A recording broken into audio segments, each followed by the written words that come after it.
Concluding our Pacific Division preview series with the team that many expect to be the worst in the division and take a pretty significant step down after the loss of Paul George. I'm talking about the Los Angeles Clippers. But my guy Dime Dropper from Locked On Clippers disagrees. We'll break down why right here on Locked On Kings.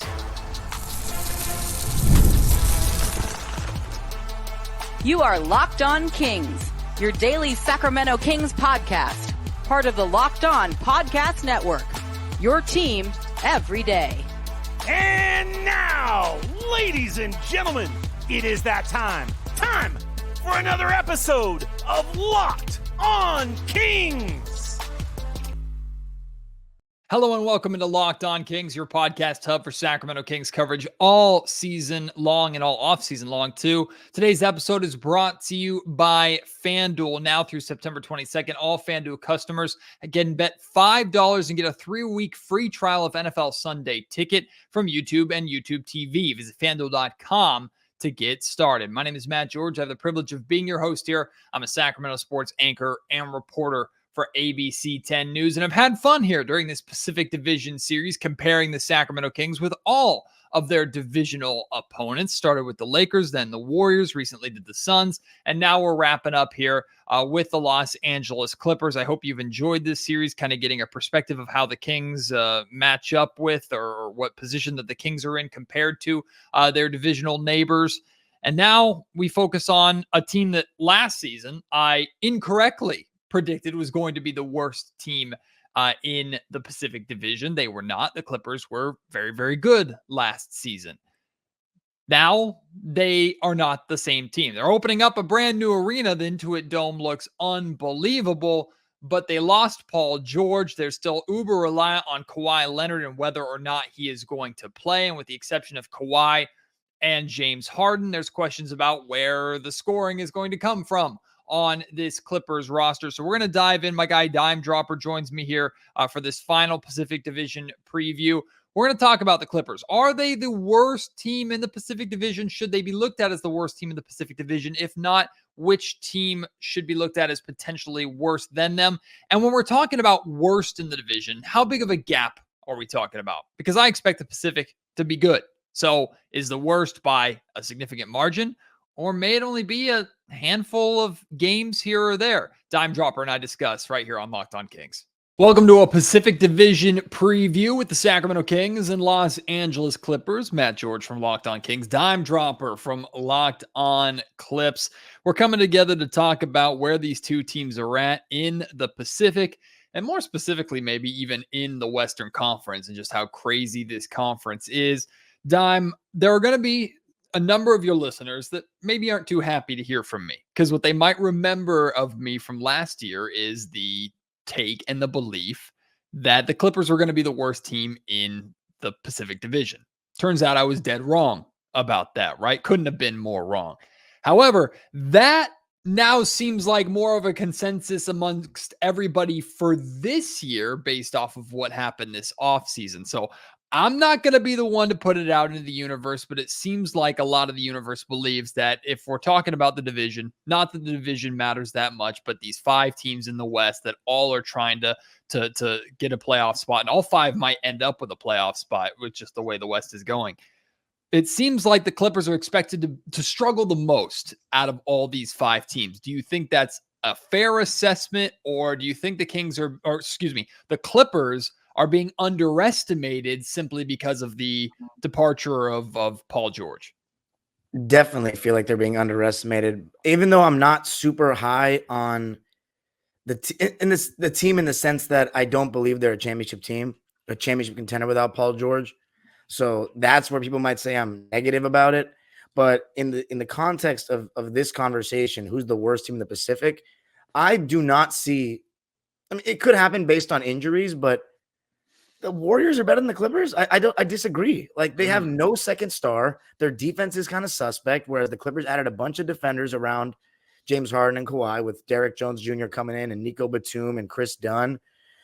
I don't see the Warriors being a better team than the Clippers unless Kawhi Leonard or James Harden miss significant time. I truly believe they are the worst team in the Pacific, and it's a pretty clear-cut thing this season.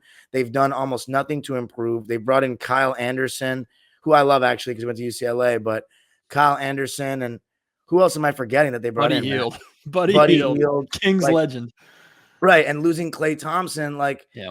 That doesn't – and they're all getting a year older. It doesn't make me very confident that they're going to be a very solid team this year.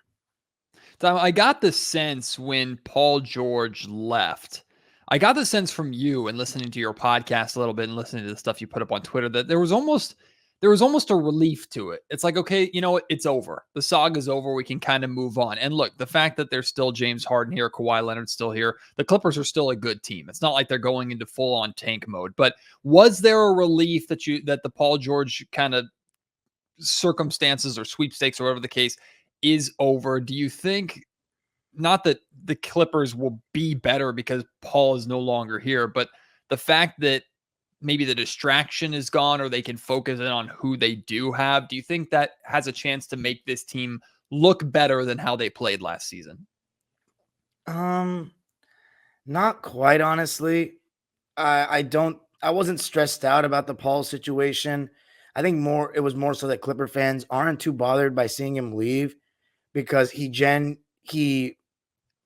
disappointed us too frequently. But the fact of the matter is the Clippers aren't as good of a team without Paul George to me. Some of the people in my Locked On Clippers comment section disagree because they are so anti-Paul George at this point. But 23, 6, and 4 on great splits just don't grow on trees. Right. That's the facts of the matter. So I wouldn't say I'm relieved, especially because the biggest question mark in the whole room is still there. And that's every single episode I do, Matt. It's somewhat frustrating. I even had a comment complaining about it, saying this if with Kawhi, how long do you want to do this? It's like, what choice do I have? Like, as a host of the show, every conversation I have about my favorite team is if Kawhi's healthy, we can do this. If Kawhi's not healthy, it's just so I can't say that there's this stress that's been removed. I'm still very not sold on the whole thing because one injury to Kawhi, and that's it. We're done. We're not a playoff team. We might not even be a play-in team. So it's still, kind of on pins and needles about the Kawhi health stuff. It's interesting and maybe even a little bit hypocritical the way we look at the Clippers compared to the way that we look at the Phoenix Suns, because the same thing can be said about Phoenix. They got 75 games out of Kevin Durant last season. Is that going to happen again? Like, Devin Booker has been dealing with nagging injuries as well. Bradley Beal, at this point, everybody expects Bradley Beal to miss the majority of the season. So the Phoenix Suns maybe are a little more equipped to survive an injury to one of their guys than the Clippers are to survive Kawhi Leonard. But the vast majority of people think, yeah, the Pacific is Phoenix's division. Like, if Phoenix stays healthy, they should run away with the division and they should be a team that's competing for a championship. But then the same question is, but when you ask them about the Clippers, it's, oh, well, they need Kawhi to stay healthy or they have no chance. So it's interesting how both teams are looked at differently in the Pacific. Yeah, I'm actually interested that you said the Suns are viewed as the consensus favorite because they gained Mason Plumlee, lost Drew Eubanks. They did get Tyus Jones. That's a really solid addition. And I think Monty Morris as well, right? Yeah, yes. So it's an upgrade, but to me, that's not enough for me to say, okay, they're definitely winning a series this year. The Lakers are an interesting one because they didn't really improve much. They got JJ Redick as their coach now. Right. But Anthony Davis and LeBron are still very good. If Jared Vanderbilt can be healthier this year, that can really help them as well in terms of size defensively and put less onus on LeBron defensively. But I don't truly see the Suns as that much better than the Lakers. I mean, the Lakers last year were 7th seed. Phoenix was the 6th seed, right? Yeah, played against the Timberwolves in the first round. So they weren't separated by much. I think that's an interesting one. My point is, I don't see Phoenix as a consensus winner. I would honestly give the Kings a chance to finish the better regular season record, if I'm being honest. I think it's very up for grabs. I can just tell you this. I can promise you the Warriors won't win the division in the regular season. I think the other teams actually have a chance because let's say even though I predict that the Kings will have a better record than the Clippers in the regular season, especially just based on De'Aaron Fox and Sabonis, I just feel as though we're more of a guarantee to play more games than Kawhi and James. And then you also have Keegan Murray. You have some youth on the team that we don't really quite have. I think the Clippers, Kings, Suns, and Lakers all have a chance to win the Pacific, honestly. Because if Kawhi and James play over 60-plus games, the team is really not that bad. Like we have the chance to be a great defensive team, top 10 in the league, maybe even top 5 in the league with the amount of defensive wings that we now have. That's the part that most Clipper fans are excited. But as I said, it's all on the health. But I'm not super high on Phoenix, quite frankly. Like I said at the top of the show, today's episode of the Locked On Kings podcast is brought to you by FanDuel. You've heard us talk a lot about FanDuel over the years. It's America's #1 sportsbook, but we have something different for you. Now through September 22nd, all FanDuel customers can bet $5, just $5, and you'll get a 3-week free trial of NFL Sunday Ticket from YouTube and YouTube TV. So you bet $5 on whatever you want. Now, that's not just you letting $5 go and you're never going to see it again, right? If you win your bet, you're getting money back, you're making money, and you're still getting this 3-week free trial. With a YouTube TV base plan, you'll be able to watch every regular season Sunday afternoon out of market game. All you need is a Google account and a current form of payment, and you can cancel any time. And if that's not enough, FanDuel also has something special for our listeners this weekend. Be sure to check out FanDuel's Profit Boost in the app and use it for FanDuel's Double Your Winnings for all Sunday on the 8th of September. Pre-game moneyline bets Profit Boost will be live starting Friday on the 6th. So this upcoming Friday, view your account page now and learn more about the boost that you get. Visit FanDuel.com. Download America's #1 sportsbook. I think what you're getting at is where a lot of these conversations that I've done with the other hosts in the Pacific, and really just hosts around the Western Conference, is that a couple of years ago, I felt that the Pacific Division was the best division in basketball. I just felt like, man, every single and the same can be kind of argued again this year. It's just the top is not as solidified, but there's a world where all 5 of these teams could be in the postseason, including the play-in tournament to some extent. And I don't think anybody would be overly surprised by it. That being said, there's no Minnesota in this division. There's no OKC in this division. That's why I think a lot of people think, okay, Phoenix has the best chance to represent the Pacific on the Western Conference Finals or NBA Finals stage. But the division itself just feels wide open. Again, the division standings doesn't really matter. The NBA has made it so that divisions really don't matter, other than the fact that you're playing each team 4 times, 2 at home and 2 on the way. But I think it's just really interesting how competitive but tight and wide open this division is, to where you win this division, you should be a solidified playoff team in the West. And we know how difficult that's going to be this year. Yeah, absolutely. And as you mentioned, OKC, Minnesota, they're pretty much locks. You didn't even mention Denver and Dallas. So I would put them as locks to make the playoffs. Dallas, regardless of what people think, will they be able to go back to the finals? They're going to make the playoffs. I would bet a lot of money on that. So the odds, based on those teams we named, of every team making the playoffs from the Pacific alongside them, I don't think they're very high. I think you're going to get at least 1 or 2 of them that make the play-in but miss the playoffs.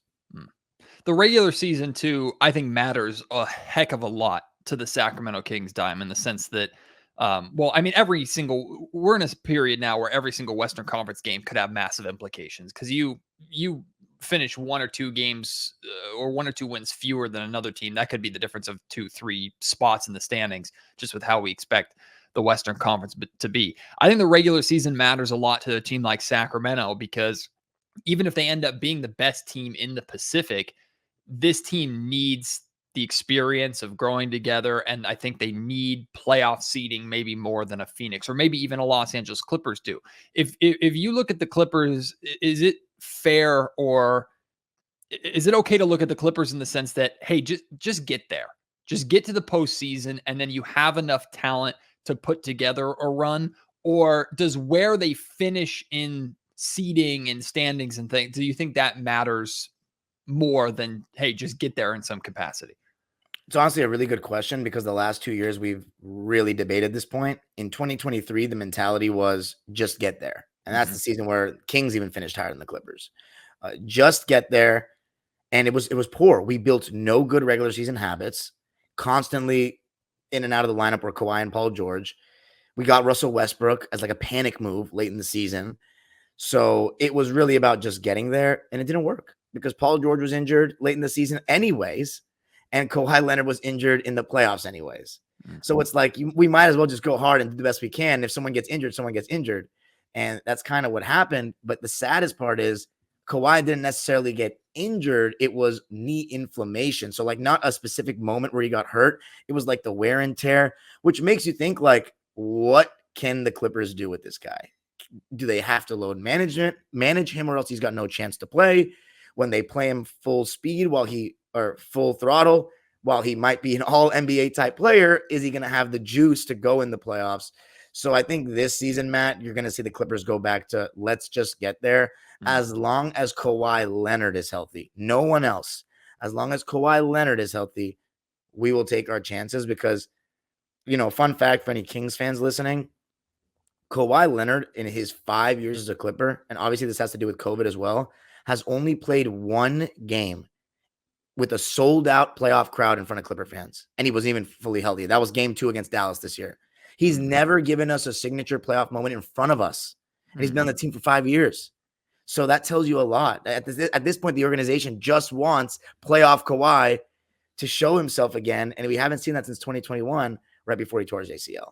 Is resting him and holding him out specific games for rest and making sure that he doesn't play over a certain amount of games, is that really helping him? I get the concept on paper. It's like, okay, don't play every single night. Be as rested as possible. We'll try and limit the chance that you have or the risk of injury. And then he gets to the postseason and it's basketball. Just something happens. You step on somebody's foot. You whatever. Just things can happen. So is it really worth it for the Clippers, you think, to continue to pursue kind of what Kawhi's been known for now, which is the rest night and holding him to a certain amount of games and trying to limit the injuries as much as possible? Or is it just, hey, man, if you can go play, and if something happens, we'll try and figure it out when it comes? I personally am not a fan of the load management stuff because I haven't, as you said, it hasn't really proven to like work in this sense because you're playing high level professional sports. An injury can happen at any time. Of course, if you put more, stress on that particular, whatever it is, tendon, muscle injury, yes, it could get worse. But a lot of times we're talking about a guy who is a little banged up, as every NBA player is throughout the course of a season. And it's like, we need to prioritize winning games and seeding. But I truly don't know, Matt. I think Kawhi is such an enigma when it comes to health. I know that he has a knee condition. So I think he's the one exception where I don't mind if he load manages. But here's the thing and the facts. I don't think the Clippers can win a championship with load management strategy because to me, and I'm big on this and my listeners know, there's only 2 teams in the history of basketball that have won the championship as a lower than a 4 seed. I'm sorry, a lower than a 3 seed. The 69 Celtics and the 95 Rockets. They both they were both defending champions. So seeding does matter. And then people throw counter arguments at me like, well, the Dallas Mavericks and the Miami Heat just made the finals as lower seeds. And the key phrase there is you're talking about made the finals. Yeah, they lost. And I believe there's a big difference between making it and then getting smoked like Dallas did. Like that series wasn't close. The Denver Nuggets Miami Heat series wasn't really close. Right. And so winning the championship, like, yeah, the Nets made 2 straight finals in the early 2000s. They weren't a championship team. They weren't even close to a championship team. So there is a level that you have to reach. And to me, the seeding does matter. It's a representation of what you've done and the chemistry you've built throughout the course of a season. And the Clippers will not get a top 3 seed with Kawhi load managing, which therefore means to me, the best they can do is make a deep playoff run if Kawhi's healthy, but not win the whole thing. The Kings took a page out of every other team in the Pacific's playbook because they were the young guns, right? Even with Fox and Sabonis aren't that young, but they were the younger core compared to the rest of the division. So they went out and got a 34, now soon to be 35-year-old star or former star in DeMar DeRozan. I love the move. I'm excited about the move. Dime, I don't know if you realize it or not. He's the biggest name that Sacramento has ever been able to attract in free agency. The last one was Vlade Divac. Like, that's how big of an acquisition this is. That being said, DeMar's not coming in here to Sacramento to be the guy. He's coming in here to fit with Fox and Sabonis and Keegan and Malik Monk. What was your perspective and your opinion on that kind of addition? And did it change your perspective at all of the Kings and their ability to actually make some noise. Because ultimately, the Kings are trying to build themselves into a contender. I don't think anybody, myself included, feels confident going, yeah, the Kings are ready to contend for a championship right now. What I believe this season needs to be about is get this team to a position to where you feel confident saying, I'm ready to go all in. Because the Kings still have draft picks. They still have assets to trade. But they don't want to trade all those picks and assets and go all in with a group that maybe, possibly, if everything goes right, could compete. No, they want to know that they have a shot at a title before going all in for it. That's what I think the season is about. So what was your perspective on the DeMar DeRozan edition? I think it's a good move.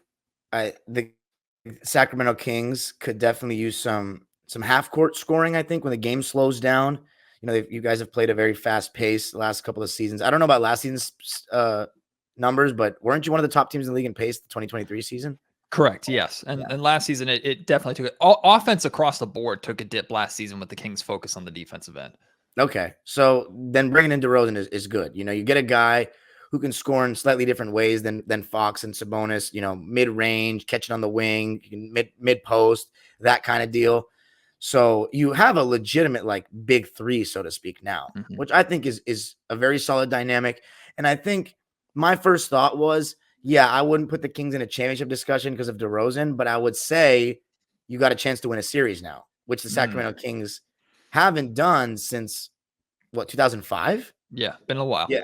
So this is a big deal, in my opinion, especially with the maturation that we've seen from Keegan Murray defensively. I mean, I noticed it last year. I could see it, and that is big for me.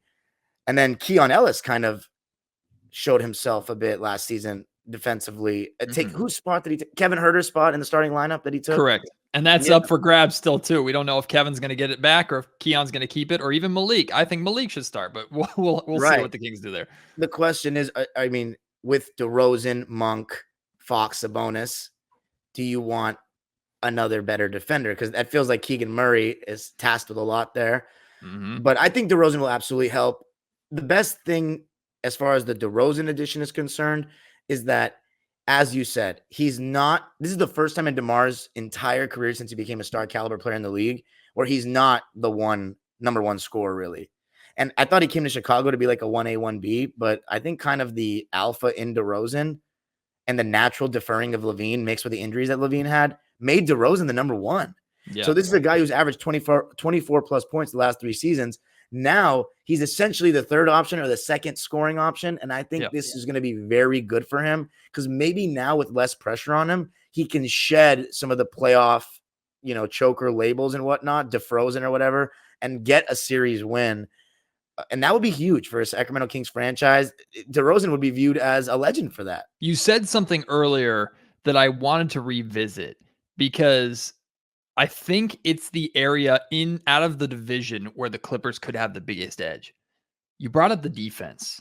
And I think a lot of people would think, oh no, the Lakers have the chance to be the best defensive team. When the Lakers are in a close game that matters, you'll see AD and LeBron buckle down defensively. But the majority of the season, the vast majority of the season, they're not buckling down and locking in on the defensive end. The Sacramento Kings like to be better defensively. No matter how good Keegan Murray and Keon Ellis are, that is an offensively driven roster. The Warriors are the Warriors. The Suns are the Suns. The Suns can play a little bit of defense too, but again, we're talking about like big time moments. So the opportunity for the Clippers to make a name for themselves in this division and frustrate 4 offensively driven teams, I think is there. How far do you think that can take the Clippers, though? You got Kawhi, you've got James Harden to be your stars and facilitate the scoring. But if the rest of the team buckles down and the Clippers are, let's say, a top 10 defensive team, is that possible, number one? And number two, how far do you think that takes them? They should be a top 10 defensive team. Like, that should be the bare minimum. I talked about it on yesterday's episode. If they're top 5, now we're really cooking with gas. But top 10 is a bare minimum. I think just being a good defensive team just raises your floor. It keeps you in games. And if you look at the Clippers roster, Kawhi Leonard and James Harden are really the only elite shot creators on the entire team. After that, you're talking about KPJ. Is he even going to get minutes? Like, what's his situation? So, and Norman Powell, he's more of a guy that feeds off others and will like attack closeouts and stuff like that. He's not a guy that you give the ball to and say, go get a bucket. Even though he is a bucket, he's not like a self-creating bucket. The third option should be, and Clipper fans have been crying for this, a lot of us, Zubats. Mm-hmm. Throwing him the ball and using him like an old school big that you dump it down to in the post, because he's actually a solid post-up player. I know you guys dump it down to Sabonis here and there, and Zubats' post game is not as good as Sabonis, but he's got a great right-hand jump hook. He's even improved his left hand over the last 2 seasons. So if they can empower him, that might help our offensive struggles. But yeah, our defense, it has a chance to be great. The fact that last season it was really just Terrence Mann as the only point of attack defender outside of the stars was concerning. Now you have Derek Jones Jr., Nicholas Batum, who just had such a good Olympics with France. He seems like he's not aging at all.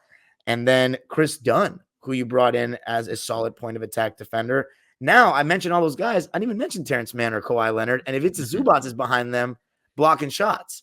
So the defense is the route to make the Clippers a solid team, but the offense will be too putrid without one of Kawhi or James Harden. So like if Kawhi load manages, it's gonna be hard to win games. It's essentially gonna be James Harden ball, where it's high pick and roll, dribble, but you might still get a great shot every time down type of deal. But it's I mean, I don't know about relying on that 35-year-old James ISO and pick and roll all game in 2024, 25. I am the biggest Domantas Sabonis homer on the planet. Self-admitted. I don't even care because I think the man gets flack for nonsensical reasons around the league from casuals who have no idea what they're talking about. That being said, a number of times last season, I watched Domantas Sabonis struggle to figure out what to do with Zubats. Straight up struggle. Just how to get him off the block. Now, Sabonis typically out-rebounded him, which is, he was the rebound champion, so you got that. But Zubats' presence on both offense and defense, I remember as, like, Sabonis makes AD look like a child. Like, he has no problem going against AD. He has no problem going against some of these kind of longer, lengthier bigs that he's technically undersized with because he's not as tall, but he's big and physical and he can push them off the block.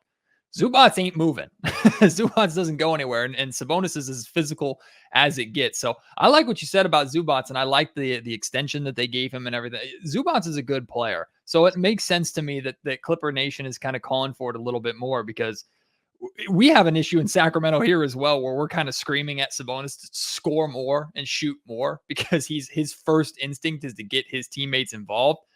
Is it the same thing in LA? Like, Zubats, just score the basketball, my guy. Or the Clippers just not giving him the ball? Yeah, that's mainly it. We don't really get mad at Zoo as opposed to, I see what you guys mean with Sabonis, because I feel the same way watching him. But no, Zoo, it's almost all it's the coaching staff and the players that we blame for not giving him the ball, because they'll literally look him off. He'll be asking for the ball in the post and they will just go another direction. It's like, it's very frustrating. We've been saying it for a couple of seasons now. So I hope that him being the longest tenured Clipper and being given this extension will give the coaching staff the trust to feed him the ball more. All right. Should we wrap this up by, we can do it united as the Clippers and Kings, Locked On Clippers, Locked On Kings. And we can, so not one of us is getting dragged in social media comments by their fan base. Should we both declare together that the Golden State Warriors are going to be the worst team in the Pacific Division? Because I'm kind of vibing with it. I'm vibing with it. I think we should. I love Steph Curry, but yep. It's just, I don't think the Warriors fans are very confident about their team. I think they're overconfident with their rotational pieces. Like, I get Jonathan Kuminga believing he can take a jump. How much better is Moses Moody going to get? I'm trying to tell Warriors fans what they've got in Buddy Hield. He's going to have a couple big games and big moments where he shoots the you-know-what out of the ball and has some awesome, just some awesome games where he explodes. He's also going to have games where he takes more threes than Steph, and the camera's going to pan over to Steph's face, and he's going to be looking at him like, what the hell are you doing?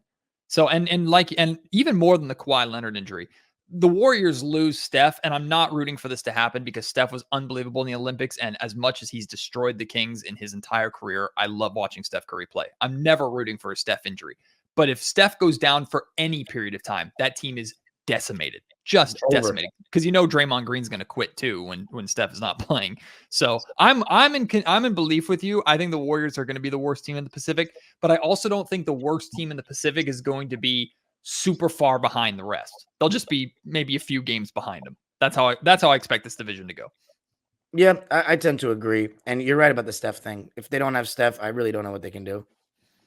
So we'll have to see how this Pacific Division goes. For all your Clippers coverage and following the Clippers this year, Check out Dime Dropper over on the Locked On Clippers podcast for all your Kings fix. Check out Locked On Kings with myself, Matt George. The Kings and Clippers always tend to give us some awesome games, so hopefully we get more of that this season and now inside the Intuit Dome. So I'm looking forward to this season, my guy. Best of luck this year, and I'm sure this won't be the last time we're chatting. Yeah, absolutely. Thank you for having me.